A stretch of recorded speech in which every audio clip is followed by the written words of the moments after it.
Baik, kita lanjutkan kisah tentang Abu Bakar As-Siddiq, yaitu ketika beliau menjadi khalifah. Ya, khalifah pengganti Rasulullah setelah Rasulullah wafat, ya.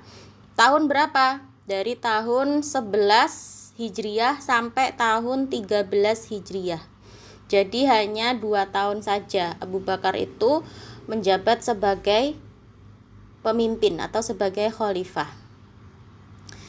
Sahabat Abu Bakar radhiyallahu anhu dipilih menjadi khalifah menggantikan Rasulullah Shallallahu alaihi wasallam oleh sebagian besar sahabat. Jadi sebelumnya kan terjadi perselisihan antara kaum Muhajirin dan kaum Ansor. Ya, mereka semua itu saling mengklaim atau saling merasa berhak untuk menjadi khalifah menggantikan Rasulullah. Nah, kemudian setelah mereka bermusyawarah, di mana tempatnya? Di Sakifah Bani Sa'idah. Ya, jadi orang-orang Muhajirin dan Ansor itu mereka kemudian bermusyawarah atau mengadakan rapat di tempat yang namanya Sakifah Bani Sa'idah. Ya, mereka berkumpul untuk menentukan siapa yang berhak menggantikan Rasulullah sebagai khalifah atau sebagai pemimpin umat Islam pada waktu itu. Ya, kedua kelompok ini ya, Ansor maupun Muhajirin ini mereka saling merasa berhak untuk menjadi khalifah. Karena apa? Karena orang Muhajirin merasa merekalah yang paling lama menemani Rasulullah sejak awal perjuangan Islam di Mekah.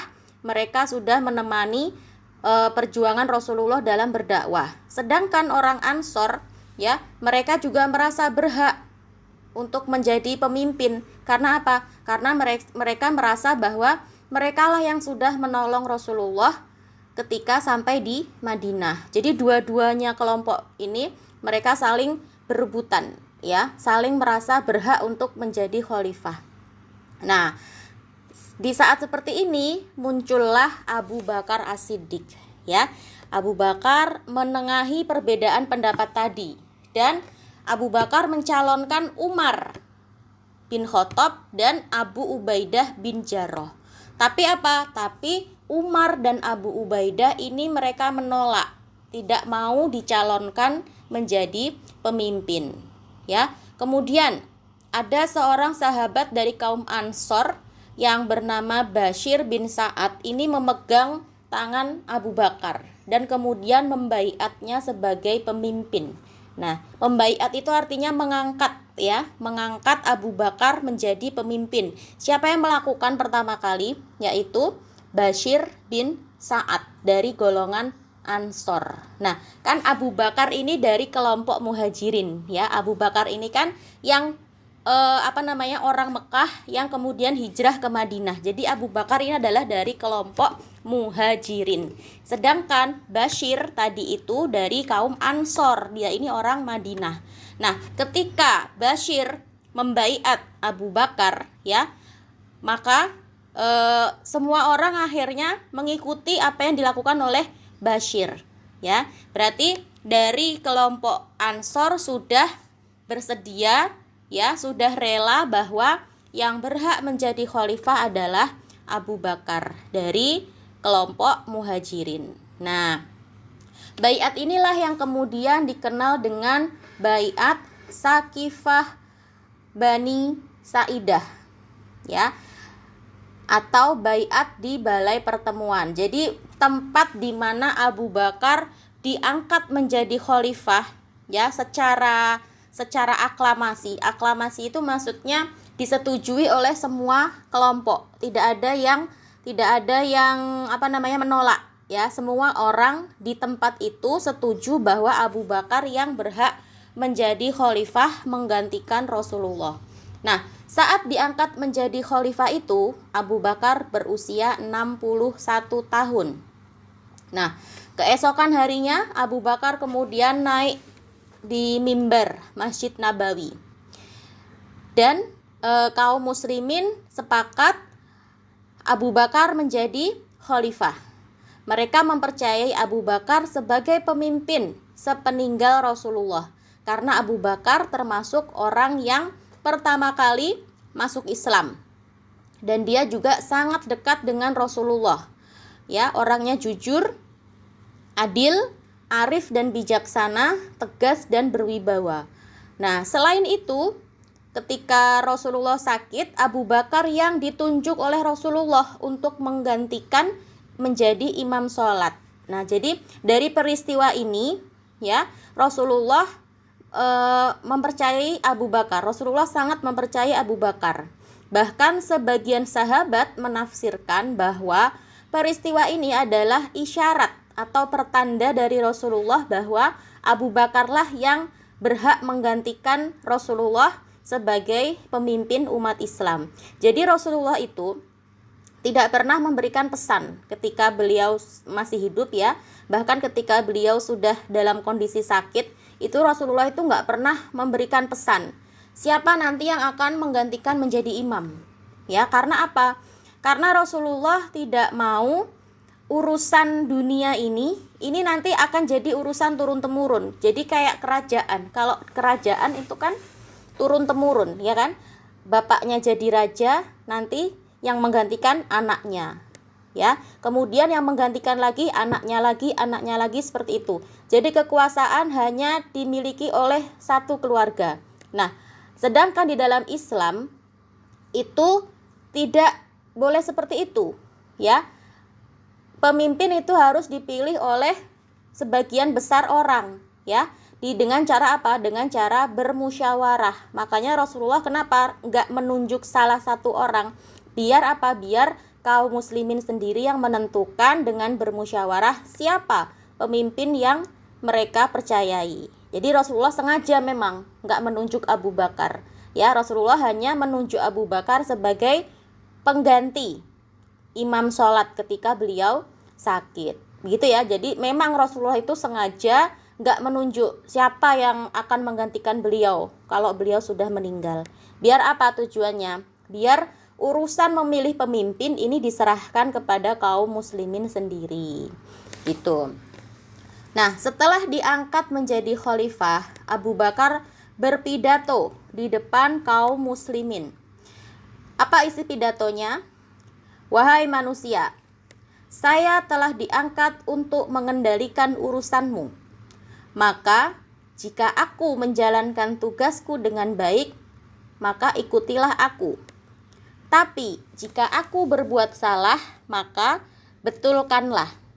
Orang yang kamu pandang kuat, saya pandang lemah, sehingga aku dapat mengambil hak darinya. Sedangkan orang yang kamu pandang lemah, maka saya pandang kuat, sehingga saya dapat mengembalikan haknya kepadanya. Hendaklah kamu taat kepadaku selama aku taat kepada Allah dan Rasul-Nya. Tetapi bila mana aku tidak menaati Allah dan Rasul-Nya, maka kamu tidak perlu menaatiku. Nah, ini isi pidato dari Abu Bakar. Abu Bakar menjadi khalifah selama 2 tahun saja, yakni dari tahun 10 Hijriah sampai tahun 12 Hijriah. Nah, Abu Bakar ini dikenal sebagai sahabat yang jujur, teguh membela kebenaran, mempunyai prinsip yang kuat, adil dan bijaksana serta dermawan. Ya. Sebagai khalifah, dalam memutuskan perkara, Abu Bakar melakukan musyawarah dengan para sahabat yang lain. Nah, pada masa kepemimpinannya, Abu Bakar berhasil melakukan prestasi. Apa saja yang dilakukan Abu Bakar selama 2 tahun memimpin umat Islam? Yang pertama, beliau menertibkan kaum murtad. Beliau memerangi orang yang keluar dari Islam. Ya. Jadi, ketika Rasulullah wafat, ya, sepeninggal Rasulullah, banyak sekali orang-orang yang keluar dari agama Islam. Ya, terutama adalah mereka yang imannya masih lemah atau mereka yang baru masuk Islam. Mereka ini masuk Islam hanya karena takut, ya, takut kepada Rasulullah, takut diperangi oleh umat Islam. Nah, ketika Rasulullah wafat, orang-orang ini menjadi murtad, menjadi keluar lagi dari agama Islam. Ya. Nah, kondisi ini disebabkan karena kebanyakan dari mereka ini masuk Islam setelah perjanjian Hudaibiyah, yaitu pada tahun ke-6 Hijriah. Ada pula yang masuk Islam setelah dikalahkannya Hawazin dan Sakif pada tahun 9 Hijriah. Sementara Rasulullah wafat pada tahun 10 Hijriah. Jadi mereka ini masuk Islam hanya karena takut, ya. Bukan karena kesadarannya sendiri, bukan karena keinginannya sendiri, tapi karena apa? Karena takut terhadap umat Islam. Jadi masuk Islam karena terpaksa. Nah, makanya ketika Rasulullah wafat, banyak di antara mereka yang keluar dari Islam. Nah, Khalifah Abu Bakar mengingatkan mereka agar mereka kembali kepada Islam. Tapi mereka membangkang, mereka menolak. Oleh karena itu, Abu Bakar pun merangi mereka, diperangi ya, orang-orang yang murtad tadi itu diperangi. Supaya apa? Supaya mereka tidak merusak persatuan umat Islam. Kalau orang murtad harus diperangi. Itu zaman Abu Bakar. Kemudian yang kedua, Abu Bakar melakukan apa lagi? Beliau memerangi orang-orang yang tidak mau membayar zakat. Nah, selain orang-orang yang murtad, yang keluar dari Islam, ada juga orang-orang yang tidak mau membayar zakat. Ya, kenapa? Kenapa mereka tidak mau membayar zakat?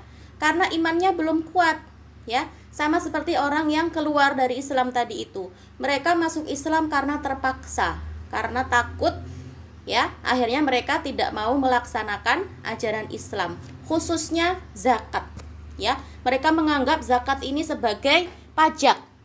Sehingga ketika diwajibkan untuk membayar zakat, mereka ini enggan, ya. Misalnya orang punya tabungan 100 juta, ya, maka dia harus mengeluarkan 2,5 juta untuk dibayarkan zakatnya. Ini kalau orang pelit, ya kan, kalau orang yang cinta terhadap harta, mengeluarkan uang 2,5 juta itu berat nggak? Ya, punya tabungan nih 100 juta, tiba-tiba setiap tahun dia harus mengeluarkan uang 2,5 juta diberikan kepada fakir miskin. Kira-kira eman nggak atau sayang nggak sama uangnya tadi itu? Pasti sayang. Apalagi kalau uangnya banyak sekali, ratusan juta, berarti dia harus mengeluarkan zakat lebih banyak lagi. Nah, bagi orang-orang yang imannya masih lemah, orang-orang yang masuk Islam karena terpaksa, mereka merasa keberatan dengan aturan membayar zakat ini, ya. Makanya setelah Rasulullah wafat, mereka membangkang, mereka tidak mau membayar zakat. Karena apa? Sudah nggak ada lagi yang ditakuti. Jadi mereka ini membayar zakat hanya karena takut kepada Rasulullah, gitu ya, bukan karena kesadaran dia sebagai orang Islam. Nah, mereka ini enggan atau tidak mau membayar zakat juga disebabkan oleh pemahaman mereka yang salah terhadap ayat yang memerintahkan zakat. Di dalam Al-Quran surat At-Taubah ayat 103, Allah berfirman, "Ambillah zakat dari sebagian harta mereka. Dengan zakat itu kamu membersihkan dan mensucikan mereka, dan berdoalah untuk mereka. Sesungguhnya doa kamu itu ketentraman jiwa bagi mereka, dan Allah Maha mendengar lagi Maha mengetahui." Nah, di dalam memahami ayat di atas, orang-orang yang tidak mau membayar zakat itu, mereka apa? Yang berhak mengambil zakat itu hanya Rasulullah. Menurut mereka, yang berhak mengambil zakat hanya Rasulullah. Nah, berarti kalau Rasulullah sudah meninggal, maka zakat tidak wajib lagi. Itu menurut mereka. Ya, itu menurut mereka. Nah, padahal apa? Padahal pemahaman seperti itu salah, karena zakat itu adalah rukun Islam. Makanya kalau orang yang tidak mau membayar zakat, dia harus diperangi. Nah, itu yang dilakukan oleh Khalifah Abu Bakar. Ya, Abu Bakar memerangi orang yang tidak mau membayar zakat. diperangi, bahkan sampai dibunuh kalau dia menolak membayar zakat. Kemudian yang ketiga, ada lagi nabi palsu. Jadi ketika Abu Bakar menjabat ya, sepeninggal Rasulullah itu terjadi ketidakstabilan. Jadi kondisi umat Islam pada waktu itu tidak stabil. Ada banyak orang-orang yang keluar dari Islam. Ada banyak orang-orang yang tidak mau membayar zakat. Terus ada lagi orang yang ngaku sebagai nabi palsu. Nah, ini bahaya sekali, ya. Mereka ini sebenarnya sudah muncul pada saat Rasulullah masih hidup.